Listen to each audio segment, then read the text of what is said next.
আল্লাহর রহমত থেকে নিরাশ হলো না।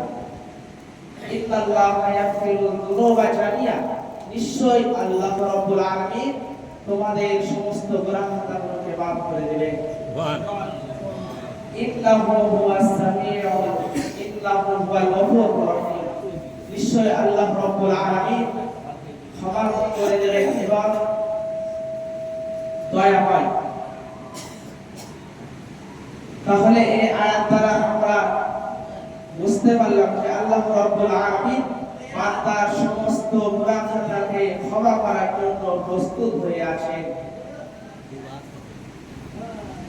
তাহলে যখন আমাদের আল্লাহর পক্ষ থেকে যখন বান্দার গুনাহ ক্ষমার কোনো সুযোগ আসবে, আমরা যেন সেই সুযোগকে হাতে নিয়ে আল্লাহর ইবাদতে মশগুল হয়ে থাকি।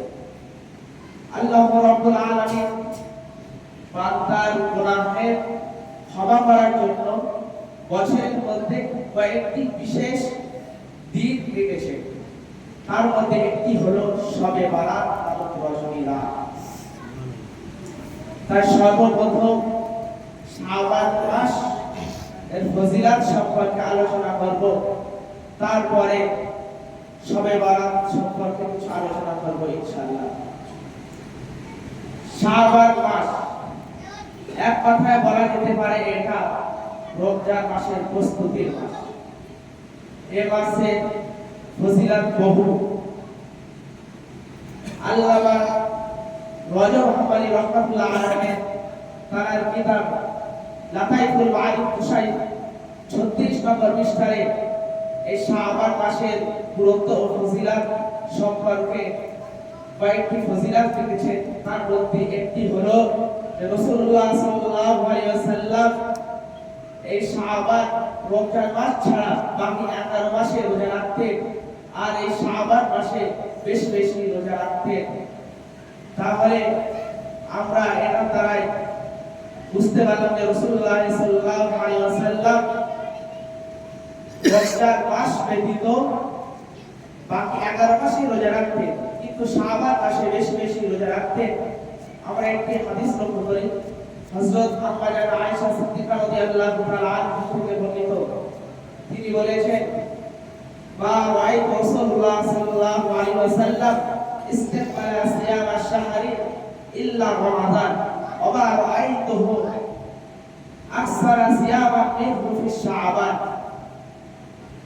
আমি রাসূলুল্লাহ সাল্লাল্লাহু আলাইহি ওয়াসাল্লামকে রমজান মাস ছাড়া অন্য কোন মাসে পরিপূর্ণ রোজা রাখতে দেখিনি। ঠিক অনুরূপ ভাবে আমি রাসূলুল্লাহ সাল্লাল্লাহু আলাইহি ওয়াসাল্লামকে শাবান মাস ছাড়া অন্য কোন বেশি মাসে রোজা রাখতে দেখিনি। তাহলে এই হাদিস দ্বারা বোঝা যায় যে রাসূলুল্লাহ সাল্লাল্লাহু আলাইহি ওয়াসাল্লাম 11 মাসে রোজা রাখতেন, কিন্তু শাবান মাসে বেশি রোজা রাখতেন। তাই আমাদেরকে দিন তারিখ নির্দিষ্ট না করে শাবান মাসে যে কোনো তারিখে যে কোনো দিনে রোজা রাখা, এটা হলো সুন্নাত। শবে বারাত, শবে বারাত হলো দুটি শব্দ দ্বারা গঠিত। একটি হলো ফার্সি শব, শব কথার অর্থ হলো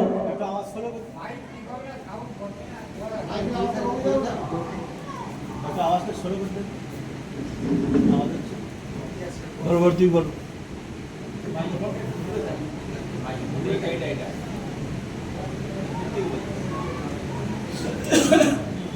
শবে বারাত, শবে বারাত কথাটি হলো দুটো শব্দ দিয়ে গঠিত।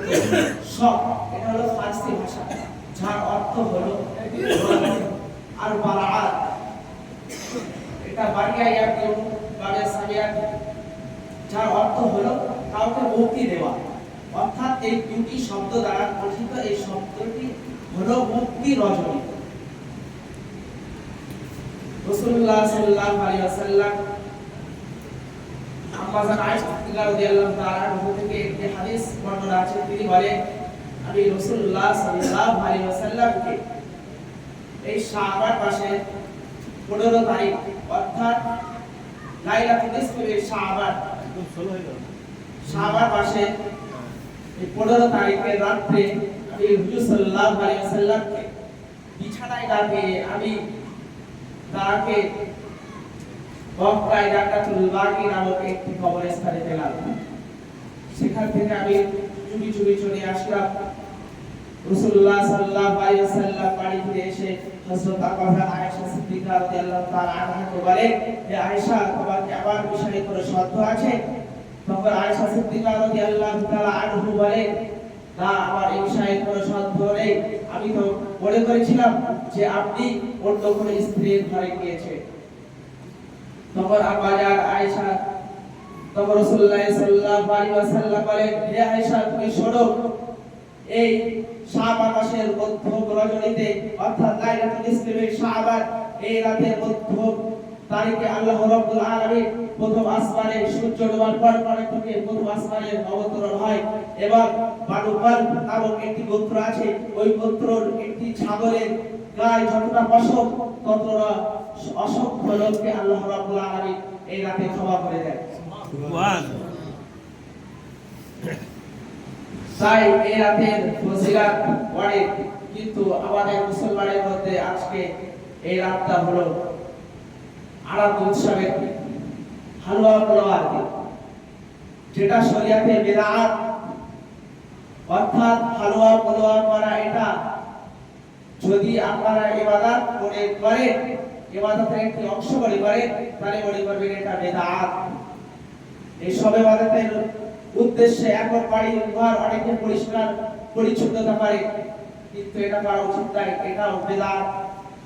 মুফতি রাসূলুদ্দিন চাঁদপুরি তারা শবে বরাত নামক একটি কিতাবের মধ্যে এগুলো লিখেছেন। আল্লাহ পাক রব্বুল আলামিন শবে বরাতে নফল নামাজের গুরুত্ব বহু দিয়েছেন।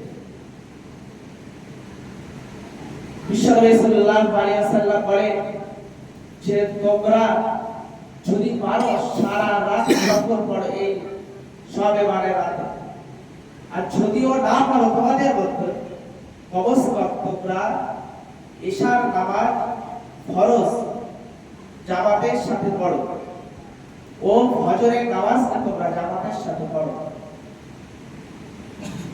যদি অনেকে আমাদের মধ্যে অসুস্থ হয়ে থাকে, অনেকে কমসর মানুষ, তারা যদি এই শাবান মাসে নফল ইবাদত না করতে পারে, তোমরা কমসে কম ইশার জামাতের সাথে পড়ো, ইশার নামাজটা, আর ফজরের নামাজটা জামাতের সাথে পড়ো। পড়বো তো ইনশাআল্লাহ। আল্লাহ পাক রব্বুল আলামিন আমাদেরকে শোনার চেয়ে বেশি বেশি আমল করার তৌফিক দান করুন। ওয়া আখিরু দাওয়ানা আলহামদুলিল্লাহি রাব্বিল আলামিন।